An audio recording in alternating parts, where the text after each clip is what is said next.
네, 안녕하세요. 이게 강의 목차를 16진수로 붙이니까 혼동을 주는데 이번 강의가 0x114면 20번째잖아요. 오리엔테이션은 빼고.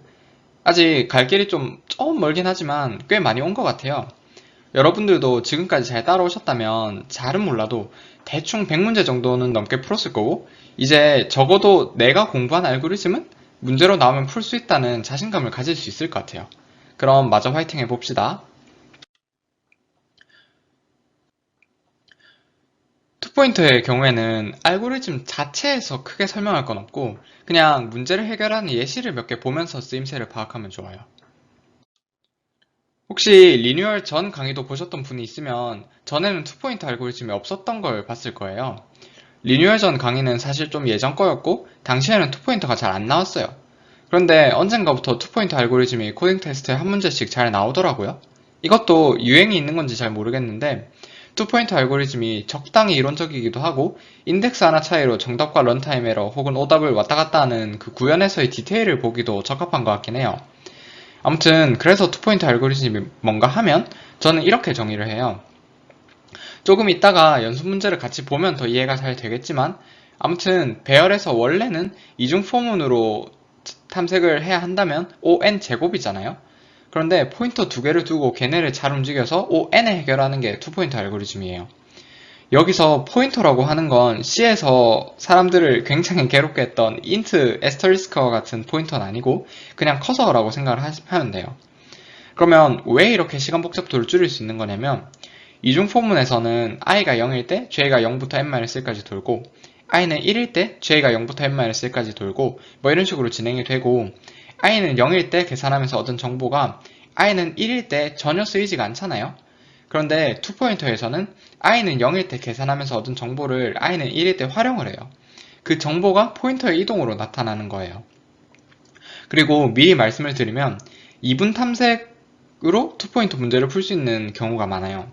당장 전 단원에서 다뤘던 수찾기, 숫자 카드 2, 세수의 합, 뭐 이런 문제들을 전부 투포인터로도 해결할 수 있거든요. 반대로 투포인터 문제를 이분 탐색으로 풀 수 있는 경우도 많아요.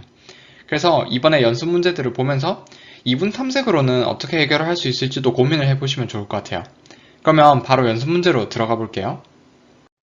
첫 문제는 BOJ 2230번 수고르기 문제예요. 일단 문제를 보고 이분 탐색으로 풀 수 있겠다는 생각이 바로 들면 좋을 것 같아요. 사실은 좋을 것 같은 게 아니라 보고 자연스럽게 이분 탐색 풀이를 떠올릴 수 있어야 해요. 미리 수열 A를 정렬해 둔 다음에 현재 보고 있는 수가 X라고 한다면 X 더하기 M에 대해서 로어 바운드를 때리면 끝나겠죠? 그런데 이걸 투포인터로는 어떻게 해결을 할 수 있을지 소개를 해드릴게요. 직관적으로 떠오르는 이중포문 풀이로부터 투포인터 풀이가 어떻게 발전되는지를 보여드릴게요.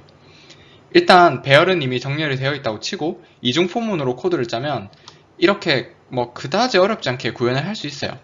당연히 이 코드의 시간 복잡도는 O(n) 제곱이라 시간 초과가 날 텐데 실제 배열 예시를 하나 가지고 각 i에 대해서 aj 빼기 ai가 m 이상이 되는 최초의 지점 j를 나타내봤어요. 그림을 한번 참고해보세요. 그림을 보면 관찰을 하나 할 수가 있는데 첫 번째로 i가 증가함에 따라 aj 빼기 ai가 m 이상이 되는 최초의 지점 j 또한 증가해요. 우린 a를 정렬해뒀기 때문에 이 관찰은 좀 당연하게 유추할 수 있죠? 두 번째로 각 j에 대해 aj 빼기 ai가 m 이상이 되는 최초의 지점 j를 찾은 이후에는 aj 더하기 1, aj 더하기 2 등을 확인할 필요가 없다는 것도 관찰할 수 있어요. 예를 들어 i는 0인 상황을 보면 j는 2일 때 최초로 aj 빼기 ai가 9 빼기 2는 7로 계산되어서 m을 넘어섰잖아요. 그러면 j는 3, 4일 때는 확인할 필요가 없어요. 문제에서 요구하는 게 m 이상의 차이 중에서 최소니까요. 이 두 가지의 아주 강렬한 관찰을 바탕으로 저희는 ON 제곱의 비효율적인 이중포문 풀이를 투포인트 풀이로 바꿔낼 수 있어요. 이전 슬라이드의 이중포문 코드처럼 두 개의 차를 볼 건데 이번에는 투포인터를 이용해 구현할 거예요. 일단 그림처럼 변수 st,en을 0에 둘게요. 여기서 변수 st가 이전 코드에서의 i와 같은 역할이고 en이 j와 같은 역할이라고 생각하시면 돼요. 그리고 오른쪽 위에 있는 mi는 차이의 최소값을 저장할 변수예요. 처음에는 아주 큰 값을 둬야 하고 inf가 infinity, 즉 그냥 엄청 큰 값을 의미해요. 실제 구현을 할 때는 0x7ffffff와 같은 엄청 큰 값을 담으면 되겠죠? 우리는 각 st에 대해서 a-en 빼기 a-st가 m 이상이 되는 최초의 en을 찾을 건데, 이 en을 찾으려고 st부터 n-1까지 다 순회하던 이중포문의 방식과는 다르게 보다 더 효율적으로 찾아볼 거예요. 일단 맨 처음에 할 일은 a-en 빼기 a-st가 m 이상이 될 때까지 en을 증가시키는 일이에요. 지금은 a-en 빼기 a-st가 0이니 en을 증가시켜야 해요. en을 오른쪽으로 옮겼는데 a-en 빼기 a-st는 1이어서 여전히 n보다 작아요. 한 번 더 옮기면 a-en 빼기 a-st는 7이어서 m 이상이 되었고, 우리는 st는 0에 대해 a-en 빼기 a-st가 m 이상이 되는 최초의 지점 en을 찾았어요. 이제 min을 7로 갱신해요. 이 다음엔 뭘 해야 할까요? 이 다음이 재밌는데, 더 이상 en을 늘릴 필요는 없잖아요. 저희의 두 번째 관찰에 의하면. 그러면 이번엔 st를 옮기는 거예요. st는 1일 때 a-en 빼기 a-st가 m 이상이 되는 최초의 지점 en을 찾아야 하는데, 지금 en이 애초에 그 지점이잖아요. 그래서 바로 min을 갱신해주면 돼요. st는 1일 때 해야 할 걸 다 했으니 다시 st를 오른쪽으로 한 칸 옮겨요. 이번에는 a-en 빼기 a-st가 m보다 작기 때문에 en을 옮길 차례예요. en을 옮겨보면 a-en 빼기 a-st가 아직 m보다 작아요. 그렇기 때문에 en을 한 번 더 옮겨야 해요.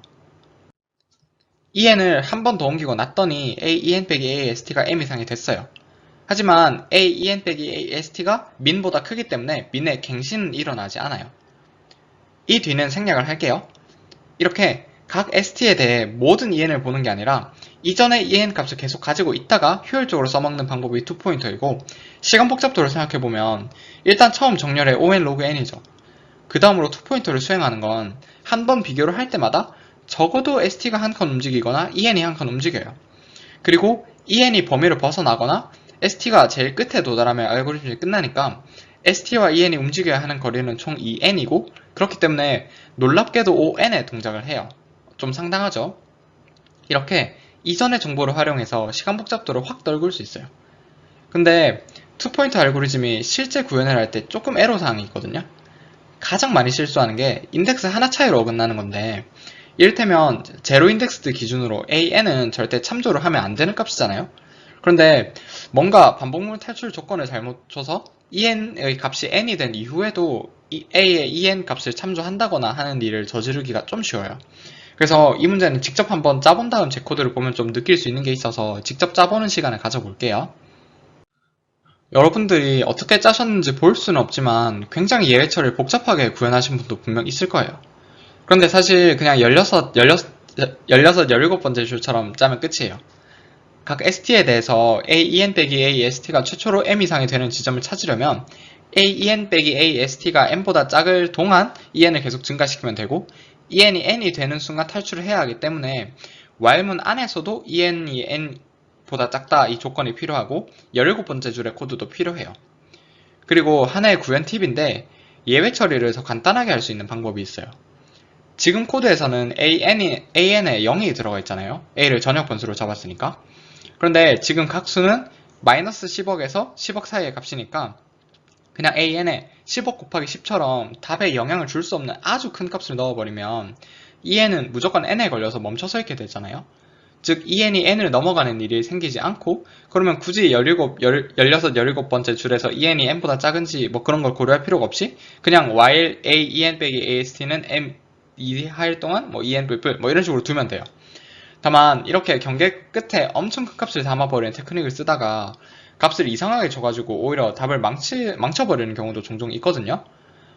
뭐 당장 지금도 저 테크닉을 쓰려면 a를 int가 아니라 롱롱으로 둬야 해요. 그래서 이거는 나중에 코드를 찾아보다 보면 다른 사람이 그렇게 구현을 해놓은 경우도 종종 있어서 알려드리긴 하지만, 제가 제공하는 모범 코드에서는 그냥 인덱스의 범위를 제대로 확인하는 방식으로 구현을 할 거예요. 혹시 저 테크닉이 마음에 들어서 자주 쓸 예정이라면 내가 설정한 an 값이 답에 영향을 안 주는 게 맞는지 아주 꼼꼼하게 확인을 해야 해요. 다음 문제는 BOJ 1806번 부분합 문제예요. 투포인터를 쓰는 느낌이 이전 문제와 좀 비슷한 것 같아서 충분히 떠올려낼 만할 것 같은데, 먼저 한번 시도를 해볼까요? 일단 뭐 포인터 두 개를 놓고 시작을 할 거고, 합이 s 이상일 때까지 en을 증가시키다가 s 이상이 된 순간 st를 옮기고 다시 en을 옮기고 뭐 이런 식으로 하면 되거든요. 이 말까지만 듣고 아 방법을 알겠다 싶으면 잠시 멈춰두고 직접 한번 짜보시고 저는 일단 실제 배열에서 설명을 좀 드려볼게요. 그림은 뭐 적당히 좋은 예시를 하나 나타낸 거고 미는 구간의 최소 길이를 TOT, 토탈은 현재 ASTA부터 AEN까지의 합을 의미해요. 토탈을 변수로 둬서 가지고 있어야 현재 보는 구간의 합이 S를 넘겼는지 아닌지 판단할 수 있어요. 아직 토탈이 S보다 작으니까 EN을 한 칸 오른쪽으로 옮겨요. 이때 토탈에 2를 추가해줘야 해요. EN은 계속 증가할 텐데 그냥 쭉 건너뛰어서 바로 토탈이 S 이상이 된 순간으로 넘어갈게요. EN이 7을 가리킬 때 토탈은 17이 되면서 S 이상이 됐어요. 그럼 이때 뭘 해야 할까요? 바로 구간의 길이를 갱신해줘야겠죠? 구간의 길이는 EN 빼기 ST 더하기 1로 계산이 가능하고 현재 담겨있는 info보다 구간의 길이는 4가 더 짧으니까 4로 바꿔줘요. 그 다음으로 뭘 해야 될까요? ST는 0일 때 구간의 합이 S 이상이 되는 EN을 찾아서 처리를 다 끝냈으니까 이제는 ST를 증가시켜야겠죠. ST를 증가시키면 토탈은 17에서 12가 돼요. ST는 1에 대해서도 구간의 합이 S 이상이 되는 EN을 찾아 나서야 하니 EN을 또 한 칸 오른쪽으로 옮겨야겠죠? 이때 토탈은 16이어서 S 이상이지만 구간의 길이가 4여서 민의 갱신은 일어나지 않아요. 이 뒤는 생략할게요. 구현도 바로 해볼 수 있겠죠? 다음 슬라이드에는 바로 코드가 나오니 시도를 해보고 넘어와주세요. 코드에서 딱히 설명이 필요한 부분은 없어 보여서 설명을 생략할게요. 참고로 이 문제를 누적 합에 대한 이분 탐색으로도 풀 수 있는데 다만 투포인터로 풀면 ON인 반면 이분 탐색으로 해결하면 ON 로그 N이 필요하다는 차이는 있어요. 되게 오랜만에 분량이 좀 작았네요. 투포인터는 사실 그렇게 막 할 얘기가 많진 않아요. 같이 다룬 두 문제는 포인터 두 개가 모두 같은 배열에서 왼쪽에서 오른쪽으로 움직이는 예시였는데 두 포인터가 서로 다른 배열에서 움직이거나 혹은 같은 배열에서 하나는 왼쪽에서 오른쪽으로 움직이는 반면 다른 하나는 오른쪽에서 왼쪽으로 움직이는 상황도 있어요. 이건 올려놓은 다른 문제들을 투포인터로 풀다 보면 자연스럽게 습득할 수 있으니 문제들을 풀어보세요. 그리고 도입부에서도 말을 했었지만 투포인터 문제가 이분 탐색으로도 풀리거나 반대로 이분 탐색 문제가 투포인터로도 풀리는 경우가 되게 자주 있어요. 이번 강의에서 다룬 두 문제도 그런 상황이었죠. 투포인터는 ON인 반면 이분 탐색은 ON 로그 N에 동작하긴 하지만 이 로그 N 차이로 보통 시간 초과냐 통과냐가 갈리는 경우는 잘 없어서 둘 다 쓸 수 있겠다 싶은 문제에서는 아무거나 편하신 걸로 쓰면 돼요. 다만 투포인터로만 풀어야 하는 문제가 간혹 있어서 투포인터를 좀 익혀둘 필요가 있긴 해요. 그럼 이렇게 강의를 마칠게요. 이전 단원의 문제들도 좌표 합축이랑 파라메트릭 서치가 쓰이는 문제를 빼면 투포인터로 풀리는 문제들이어서 한번 들여다보시면 좋을 것 같아요. 고생 많으셨습니다.